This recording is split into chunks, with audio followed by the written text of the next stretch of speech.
అందరికీ నమస్కారం. నేను doctor Sridhar Kasturi, cardiologist from KIMS sunshine hospital. వీరు మా మిత్రుడు, colleague doctor PN Rao, cardiothoracic surgery head, doctor Subrahmanyam, cardiac anaesthesia department head. ఇవాళ ముఖ్యంగా ఏంటంటే మీ అందరితో షేర్ చేసుకోవాల్సిన విషయం ఏంటంటే, మనం ఒక వెరీ అరుదైన శస్త్రచికిత్స, అంటే శస్త్రచికిత్స అనడం కాదు, హైబ్రిడ్ ప్రొసీజర్, అంటే హార్ట్ సర్జరీతో పాటు ఇంటర్వెన్షనల్ ప్రొసీజర్ రెండు కలిపి చేయడం జరిగింది ఒక పేషెంట్కు.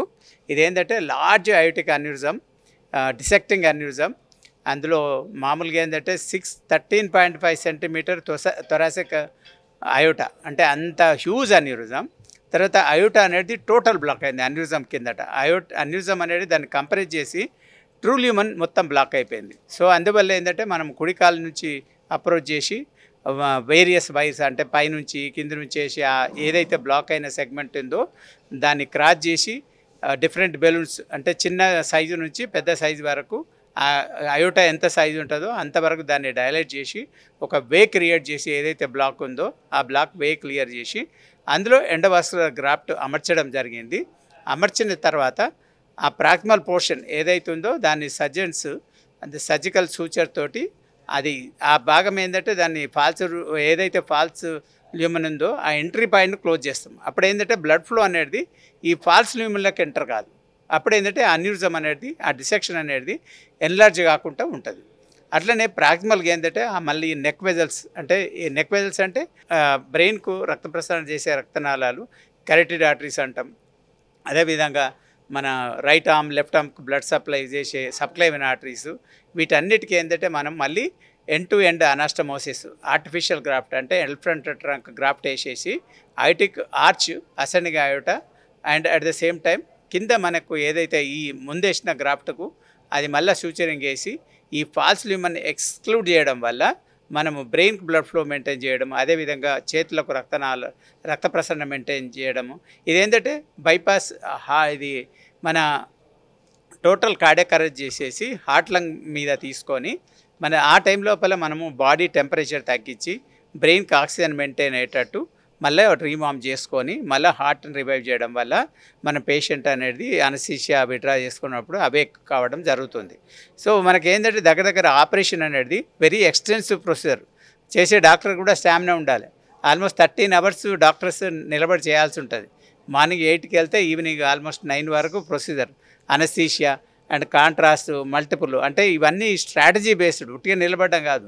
అంటే హై స్కిల్, అంటే ఏంటంటే ఆక్టేన్ డ్రామా అంటాం. సడన్గా ఇప్పుడు పేషెంట్ సడన్గా బీపీ పడవచ్చు, హార్ట్ రేట్ పెరగవచ్చు. పేషెంట్ మంచి అనెస్థీషియాలు ఉంటుంది, బట్ డాక్టర్ టెన్షన్ ఉంటుంది. సంబడీస్ లైఫ్ కాబట్టి అందరు అలర్ట్గా ఉండి ఒక హార్ట్ టీమ్ అప్రోచ్ తోటి సర్జన్సు, అనెస్థెటిస్టులు, కార్డియాలజిస్టులు అందరు కలిసి ఇంత ఎక్స్టెన్సివ్ సర్జరీ సక్సెస్ఫుల్గా చేయడం జరిగింది. సో ఇంత ప్రొసీజర్ కాబట్టి మనం ఏంటంటే అయోడిన్ ఇస్తాం కాంట్రాస్ట్లో. అయోడిన్ అనేది మనకు కిడ్నీ మీద ఎఫెక్ట్ పడుతుంది. ఈ పేషెంట్ కూడా మనకు ఒక 2-3 డేస్ కిడ్నీ డిస్ఫంక్షన్ వచ్చిండే, మళ్ళీ ఫ్లూయిడ్స్ అవన్నీ మెయింటైన్ చేయడం వల్ల మళ్ళీ కిడ్నీ గ్రాడ్యువల్ రికవర్ అయిపోయి యూరిన్ అవుట్పుట్ అంతా బాగా ఇంప్రూవ్ అయింది. Luckily there was no infection, bleeding అనే కాంప్లికేషన్స్ అంతా రాలేదు. పేషెంట్ స్మూత్గా రికవరీ అయ్యిండు.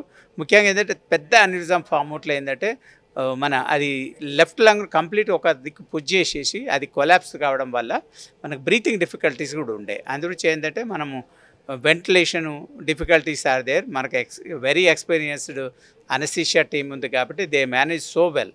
And surgical skills required. ఈ సర్జరీ అందరు చేయలేరు. Only very experience surgeons with vast experience only. అంటే మొత్తం నెక్ వెజల్స్ అన్ని గ్రాఫ్ట్ చేయాలి, మొత్తం అయోటా ఆర్చ్ అంతా రిప్లై చేయాలి. So highly skilled procedure, and this procedure went on very successfully, and soon we are going to discharge the patient in 2-3 days. It was done 5 days back. We thought of sharing this information with all of you, and you can spread this message in the society, and those who are suffering from this kind of disease, they can avail this facility. Believe me, this type of surgeries cannot be done even best of the best centers. Okay, right, thank you all of you. అందరికీ నమస్కారం. నా పేరు doctor PN రావు అంటారు. నేను cardiothoracic surgeon. ఇప్పుడు ప్రస్తుతం ఈ patient విషయంలో మనం తెలుసుకోవాల్సింది ఏంటంటే, ఇది ఒక చాలా అరుదైన కేసే కాదు, చాలా కాంప్లెక్స్ కేసు కూడా. ఇందులోని మామూలుగా చాలామంది బ్లడ్ ప్రెషర్ సడన్గా పెరిగినప్పుడు స్ట్రోక్తో రావచ్చు, పారాలిసిస్తో రావచ్చు, రప్చర్ అయితే సడన్గా డెత్తే జరిగిపోవచ్చు. మన హాస్పిటల్కి రావడం వారి ఒక అదృష్టము. దీన్ని మల్టీ డిసిప్లినరీ టీం, ఒక్క హార్ట్ సర్జనో ఒక కార్డియాలజిస్టో కూడా సరిపోరు. దీనికి ముందు రేడియాలజిస్ట్తో ఇంటర్వెన్షనల్ రేడియాలజిస్టులతో మనం డిస్కస్ చేసి ప్లాన్ చేయాలి.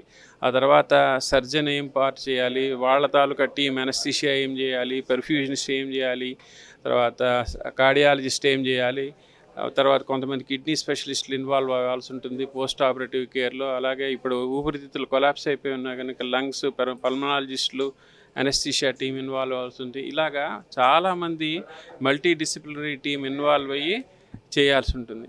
ఇందులోని ప్రధానమైన ప్రాబ్లం ఏంటంటే ఈ రక్తనాళం మొదట బ్రెయిన్ సప్లై చేస్తుంది, తర్వాత ఏమని ఆ స్పైనల్ కార్డ్ అంట వెన్నుపోస్తారు ఒక నరానికి సప్లై చేస్తుంది, కిందకు వస్తూ ఇంటెస్టైన్స్కి, కిడ్నీస్కి, అంతటికి కాళ్ళకి సప్లై చేసే ప్రధానమైన రక్తనాళం.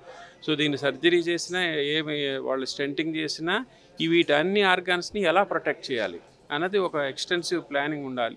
మన బ్రెయిన్ ప్రొటెక్ట్ చేయకపోతే స్ట్రోక్ వచ్చే రిస్క్ ఉంటుంది, స్పైనల్ కార్డ్ ప్రొటెక్ట్ చేయడం ఎట్లాగా, దానికి ప్రొటెక్ట్ చేయకపోతే పారాలసిస్, 2 కాళ్ళు చచ్చిపడిపోయే రిస్క్ ఉంటుంది. కిందకి కొంతమందికి టెంపరీగా కిడ్నీ అయితే ఎఫెక్ట్ అవుతుంది, కానీ కొంతమందికి ఎక్కువ రోజులు డయాలసిస్ చేయాల్సిన అవసరం కూడా పడుతుంది.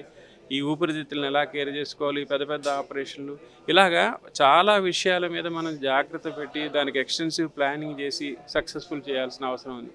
ఆ విధంగా it is a very successful case and we are happy to tell you this.